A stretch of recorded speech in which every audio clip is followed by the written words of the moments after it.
یہاں بات کی جائے تو یہاں آپ نے مطلب آپ کی سسٹر کے ساتھ آپ نے یہ ڈسکس کیا تھا، اگر گھر میں بات کی جائے، یا اگر کسی پیرنٹ کے ساتھ آپ نے ڈسکس کیا تھا، کسی بردر کے ساتھ کیا تھا، یا آپ نے کسی اسکول کے حوالے سے بات کی جائے تو کسی ٹیچر کے آپ نے ٹیچر کے ساتھ ڈسکس کیا تھا، یا کسی کولیگ کے ساتھ ڈسکس کیا تھا، تو اس طرح سے آپ کو کیوں اور کس ریزن کی وجہ سے یہ پرابلم نظر آئی.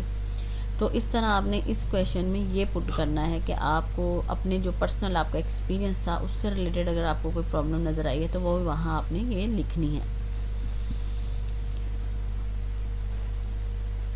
اب کویشچن نمبر 3 کیا ہے کہ when did you find about the problem in the existing literature, books, article, website. تو اس طرح سے یہ جو لٹریچر کا پارٹ ہے یہ بہت زیادہ امپورٹنٹ پارٹ ہے. یہاں جو پریویس ریسرچز ہو چکی ہیں آپ کے ٹاپک سے ریلیٹڈ یا آپ کے سب ٹیم سے ریلیٹڈ، یہاں آپ نے وہ بتانی ہے کہ آپ نے پریویس جو آپ کی ریسرچز ہیں وہ آپ نے لکھنی ہے، اور ساتھ میں آپ نے کوٹ کرنا ہے کہ آپ نے رننگ ریفرنسز بھی دینے ہیں، یا سٹارٹ میں یا پیراگراف کے اینڈ پہ یا سینٹر میں آپ دے سکتے ہیں. اس طرح ہر پیراگراف کو اپنے 1 ٹیب کرنا ہے. یہ تھوڑا سی اسپیس چھوڑی ہے نا ہر پیراگراف کے سٹارٹ میں، تو یہ 1 ٹیب ہوتی ہے.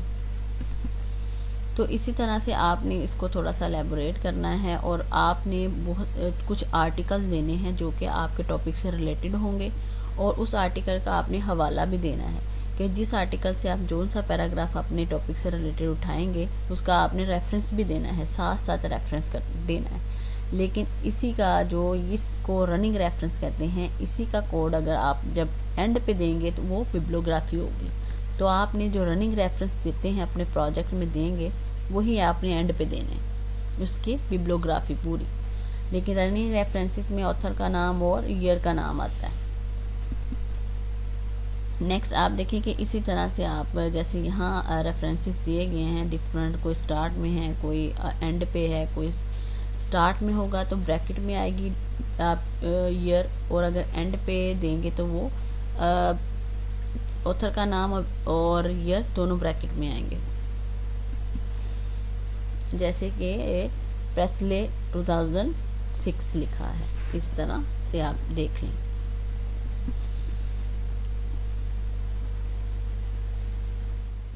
یہاں پہ آپ نے question number 6 what were the major variable construct of your project, کہ یہاں پہ آپ نے کیا کرنا ہے کہ جو میجر آپ کا ویریبل ہے اس کی آپ ڈیفینیشن دیں گے.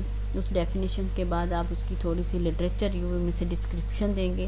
جیسے کسی نے کوئی تھیوریٹیکلی کوئی تھیری پیش کی ہے، یا اس کے بارے میں آپ تھوڑا سا ریویو بتا دیں گے، یا اس کے بارے میں تھوڑا سا اس کا بیک گراؤنڈ بتا دیں گے آپ ویریبل کا، کہ آپ نے جو ویریبل لیا ہے وہ کیا ڈیفائن کرتا ہے. اپنے ویریبل کو تھوڑا سا ڈیفائن کریں گے آپ. اسی طرح کویشچن نمبر آپ کا 5 ہے کہ what did you want to achieve in this research project, کہ اس ریسرچ پروجیکٹس میں آپ کیا اچیو کریں گے. اس کے آبجیکٹیو لکھیں گے سب سے پہلے، اس کا پرپس آف دا اسٹڈی لکھے گا. اگر تو آپ کی کوالیٹیٹیو ریسرچ ہے تو آپ اس کا پرپس ضرور لکھیں. اسی طرح آپ اس کے آبجیکٹیو بھی لکھیں گے. نیکسٹ دیکھیں کہ یہاں آبجیکٹیو بتائے گئے ہیں. آبجیکٹیو ہمیشہ آپ 2 سے سٹارٹ کرتے ہیں کہ to improve reading skills of the students of the grade in government primary school. یاد رکھیں کہ جو آپ نے آبجیکٹیو لکھنا ہے وہ آپ کے ٹاپک سے ریلیٹڈ ہونا چاہیے، اور آپ کوشش کریں کہ آپ 1 یا 2 آبجیکٹیو لیں یا 3 لکھ لیں، لیکن آپ کے ٹاپک سے ریلیٹڈ ہونے چاہیے، اور وہ آبجیکٹیو ہونے چاہیے کہ جو آپ اچیو کر سکتے ہیں. اسی طرح آپ ریسرچ کویشچنس بھی بنا سکتے ہیں. Next who were the participant in your project, کہ آپ کے پروجیکٹ کے اندر کون کون سے پارٹیسپینٹ ہو سکتے ہیں. کہ آپ دیکھیں جو آپ نے جیسے فار ایگزامپل چلڈرن لیے ہیں، یا کوئی نیبرس کے بچے لیے ہیں، کوئی ایک کیس اسٹڈی کی طرح ایک بچہ لیا ہے، یا ایک سے زیادہ آپ نے اسٹوڈنٹ لیے ہیں، وہ یہاں آپ نے مینشن کرنے ہیں. اور اسی طرح وہ کس اسکول سے بچے کس اسکول سے بلانگ کرتے ہیں آپ نے وہ لکھنا ہے، کس ایریا سے بلانگ کرتے ہیں، کون سے گریڈ کے بچے ہیں، کون سے لیول کے بچے ہیں، کون سی اس کی کلاس ہے، کس کلاس کے بچے ہیں، تو وہ آپ نے یہاں مینشن کرنا ہے. یہ ٹوٹل جو پارٹیسپینٹ ہے اس کا مطلب ہوتا ہے کہ آپ کے وہ جو چلڈرن آپ نے لیے ہیں اپنی اسٹڈی سے ریلیٹڈ، وہ یہاں آپ نے مینشن کرنے ہیں. نیکسٹ اسی طرح آپ نے اس کا ٹیبل بھی بنا سکتے ہیں. آپ پیراگراف کی شکل میں بھی دے سکتے ہیں، کوئی ٹیبل بھی بنا سکتے ہیں، لیکن تھوڑا سا